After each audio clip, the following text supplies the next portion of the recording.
Hi there, my name's Graham. I'm an experienced peacekeeper, and I want to introduce you to the Cynefin Framework and how to use it in peace support operations. My journey to find the Cynefin Framework started way back in the 90s, and I was a UNMO in Central America. Then I went to the Balkans as a UN political officer, then to Iraq in the Oil for Food program, and finally out to East Timor as the provincial governor, and back to the Balkans again, eventually as a deputy high representative. So I got a lot of experience in the field, and when I say in the field, I mean living in the field. After I was deputy high rep, I went into the inevitable consulting game, and whereas I visited the field, I wasn't living there. But this really is for practitioners out there living in the field to help you make better use of your time and your resources in the field. So why do I say that? Well, when I retired from actually being in the field, I was consumed with one question: how can the efforts of so many good people amount to so little? And there are good people out there in the field. So I went off and did the monitoring and evaluation course run by the World Bank, the IPDET. And it was on that course that I had my epiphany. I saw a 7-minute video by a guy called Dave Snowden telling you how to run a kid's birthday party. So now I'd like you to see that little video, which was my epiphany. Here it is.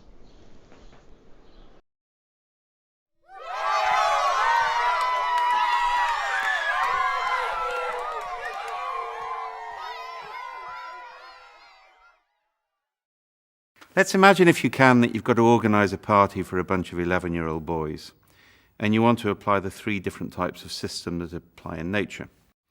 Well, if you assume the party's chaotic, the children are acting at random, you might as well buy the drugs and alcohol so the children can go on a personal experience of self-discovery. Your house may burn down in the process, but what does that matter? All property is theft, and it was socially constructed in the first place. I have friends in California who've tried this. I don't recommend it. The recovery cost is high, but it's a legitimate approach. On the other hand, the one we'll be more familiar with is the ordered systems approach. Here, it's of critical importance to construct clearly articulated learning objectives in advance of the party itself. The learning objectives should, of course, be aligned with the mission statement for education in the society to which you belong. Ideally, you should print the learning objectives off on motivational posters with pictures of eagles soaring over valleys and water dropping into ponds, and place those around the room where you're going to hold the party. You then produce a project plan for the party. The project plan should have clear milestones throughout the party against which you can measure progress against ideal party outcome. Once you've done that, the senior adult can start the party with a motivational videotape. After all, you don't want the children wasting time in play which isn't aligned with the learning objectives of the party itself. And then they should use PowerPoint to demonstrate their personal commitment to the objectives of the party and to show the children how pocket money is linked to the achievement of the milestone targets. Now, of course, the third approach, the complexity approach, is even simpler. Here we draw a line in the sand known as a boundary in complexity theory, and we turn to the children and say, "Cross that, you little bastards, and you die." And one of the things you learn pretty fast as an adult is the value of flexible, negotiable boundaries, because rigid boundaries have a habit of becoming brittle and breaking catastrophically. We then use catalytic probes, and I'm deliberately using the jargon of complexity theory now. A football, a videotape, a barbecue, a computer game, something which will stimulate a pattern of activity which is called an attractor. And if it's a beneficial attractor, we stabilize it, we amplify it. If it's a negative attractor, we dampen it or destroy it fairly quickly. So what we do is we manage the emergence of beneficial coherence within attractors, within boundaries. And in that simple phrase, we see the promise of complexity theory for organizations and government alike.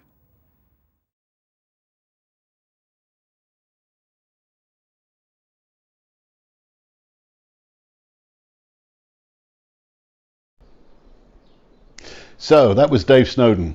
He's great, and he's even better in person. He's made an enormous contribution to the field of complexity theory, but his absolutely unique contribution is the Cynefin Framework. You heard him talk about the different domains. Well, in the Cynefin Framework, there are 4 domains, and it has become used not just by complexity theorists, but by practical people in business. And in order to show you this, I'm now going to show you a short video from think.org, who are interested to do leadership issues, and they use the Cynefin Framework. So without going any further, here's think.org. As leaders, we have developed habits in the way we respond to situations and problems. David Snowden's Cynefin Framework helps us to classify situations and identify the optimal way to respond. The Cynefin Framework consists of 4 domains or 4 archetypes of situations. These are split into predictable and unpredictable. The first domain consists of situations that are obvious. Here, the connection between cause and effect is clear and best practices exist. An example is cooking a dish. In this domain, the best way to react is to sense, categorize, respond, to look at the situation, to select the best practice like a recipe or checklist, and take action. In the complicated domain, the connection between cause and effect is less clear. It requires experts or domain expertise to figure it out. This is the domain where there are good practices.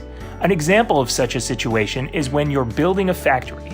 The strategy in these situations is to sense, analyze, respond, to gather data, define a good strategy, and take action. In the complex domain, the connection between cause and effect only seems clear in hindsight. This is the domain where there are only emergent practices. An example of a situation in this domain is when you're trying to change the company culture. In these situations, the best strategy is to probe, sense, respond, to launch an experiment, observe what happens, and adjust accordingly. Finally, there is the chaotic domain, where there is no connection between cause and effect. This is the domain where there are novel practices. An example of a chaotic situation is a volcano eruption. In these situations, the best strategy is to act, sense, respond, to first take action and only then observe what happens and adjust course. So how do you typically respond to situations or problems? And how much do you tailor your response to the problem or situation you encounter? For this and other perspectives on growing your leadership, visit think.org. You've just seen that excellent little 2-minute presentation from think.org.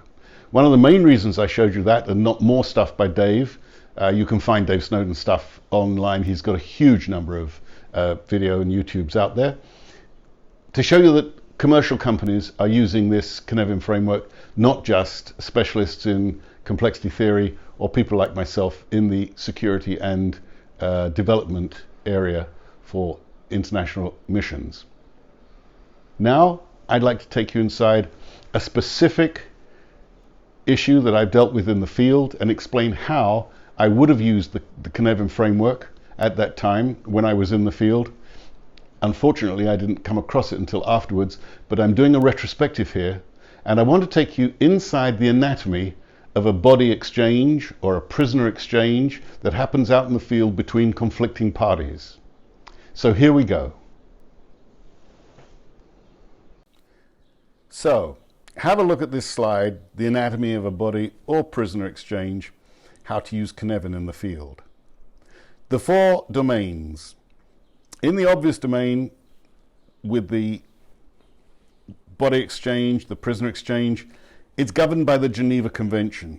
The Geneva Convention states that at the formal end of a conflict, an exchange of both prisoners and battlefield bodies is to be conducted all for all. So if one party has 7 bodies and the other party has 30 bodies, it's 7 for 30. This is a great humanitarian idea. It's very good, it's very clean, it's very clear.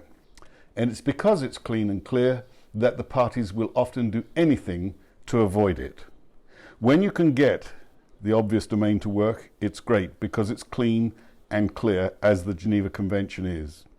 However, when the parties wish to get round it, you have to move to the complicated domain and start getting a variety of organizations such as the UN and the ICRC, who are the keepers of the Geneva Conventions, to sit around a table and start talking about various things.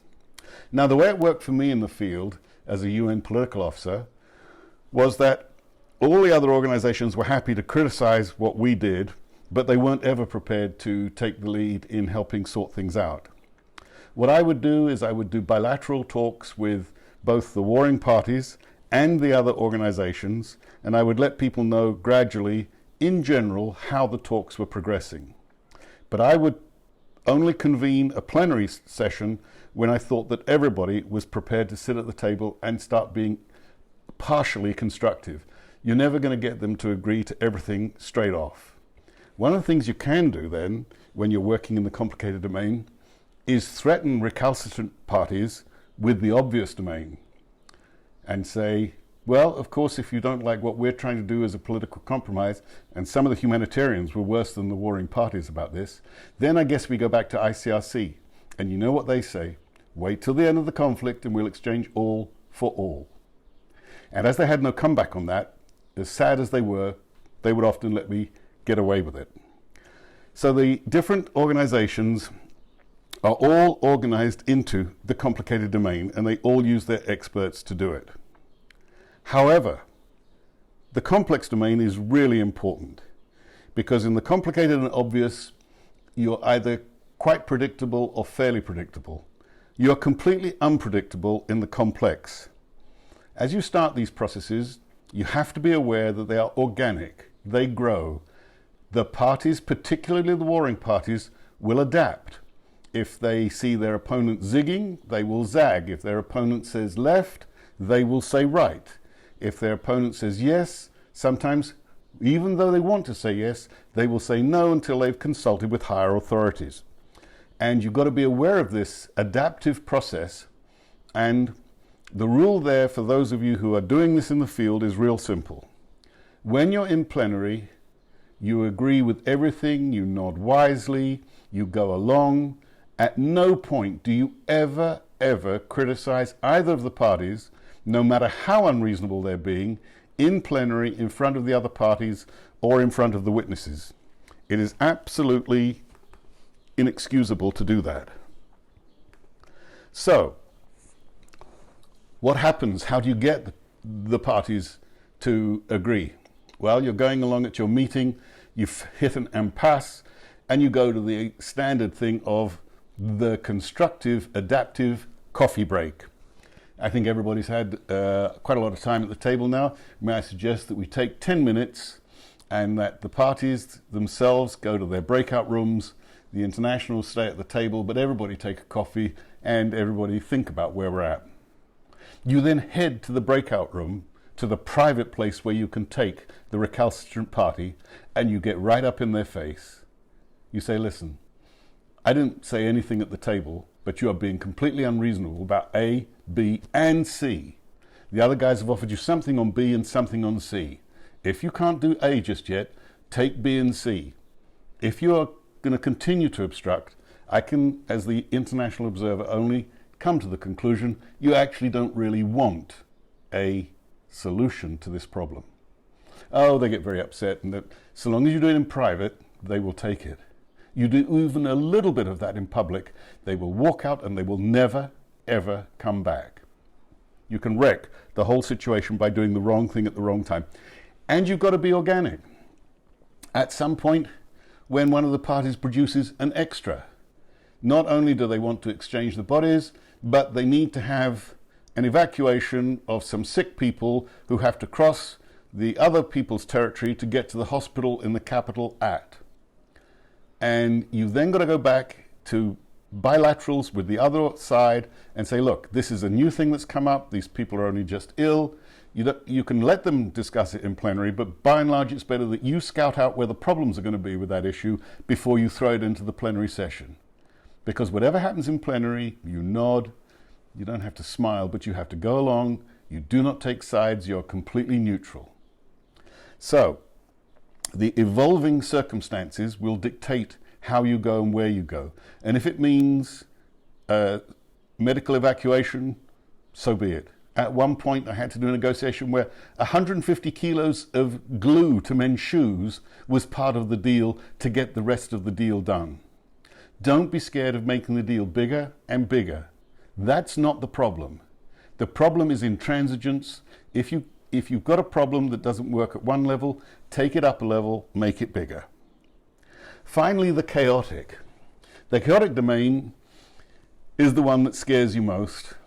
And for example, I have been at a point in no man's land when 2 of the 3 warring parties turned up with the bodies they were going to exchange, and hot foot from the other direction came the message, the third party is not going to turn up. This means inevitably that the 2 parties who turned up, who acted in good faith, quote unquote, go absolutely crazy. They go crazy on you. How come you didn't know? How come you set them up for embarrassment? How come you led them to failure? They came along with what they promised they would deliver, and you haven't delivered the third party. All true. You've got to freeze the situation. You've got to somehow scramble to make time. It's probable, if you're dealing with bodies, that you will have to ask them to take them away and come back. Bodies left out in the open for any length of time are absolutely excruciatingly bad smelling, and that's in fact some of the things you don't get from all of these video clips of the fighting in Ukraine or in Syria or wherever. You cannot smell what it's like out there when there's been bodies in the rubble for a length of time. So you scramble, you get in contact, you find out what is going on, and then you find that the third party have been attacked in a completely different area by one of the other 2 parties, and their headquarters told them to switch off the issue.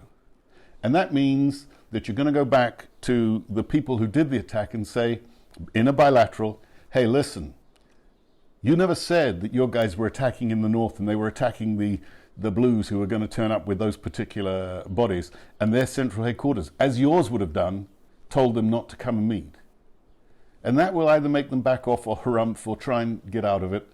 But you work back into the complex and the complicated, and you try again. Sometimes, occasionally, irretrievably, talks break down. But that's just the way it is out in the world. Bodies and prisoner exchanges are part of the way that you get warring parties to talk to each other while still fighting each other. It's essential. They've got to have trusted agents who can meet in private to do that. Finally, the last tip that I used to use all the time. When you see one of these meetings is going on and the commissioners met 4 or 5 times and the guys are getting used to each other, always at the end of the day, make the excuse that the interpretation for the internationals is holding up proceedings, the internationals will withdraw, and leave the locals, the warring parties, alone at the table. It's at the table they will do that last 10, 20, 15% negotiation, the dirty little bit of the deal that they don't want to talk about in public, and that's what will make the deal go through. And you have to get all the humanitarians out the room for that, because they will object like mad to the dirty part of the deal, because having no political responsibility, they don't want to see that kind of dirty political deal. Sometimes some of them will even say, better no deal than one that has dirt associated with it. Not true. Any deal that gets the warring parties to talk with each other is a good deal. Any deal that at the same time involves a degree of humanitarian relief starts to become a great deal. So, I took you inside the anatomy of a body or prisoner exchange in the field because it's something I know from the field in my work in the peace and security area. All big projects have a similar kind of breakdown. You need both a theoretical approach to it and a practical approach. And the beauty of Cynefin is it does both. I hope it came across. If it didn't come across, it's not because Cynefin's no good, it's because I didn't explain it well enough to you. But I hope that you got the feel for it. And I would encourage you now to go out, look at the world through a Cynefin perspective, look at your work in the field through a Cynefin perspective, get the domains right so you get the practice right. The critical issue, wrong practice in the wrong field equals waste of resources or dangerous situation. Right practice in right domain and you stand a chance of really making a difference. That's all there is to it.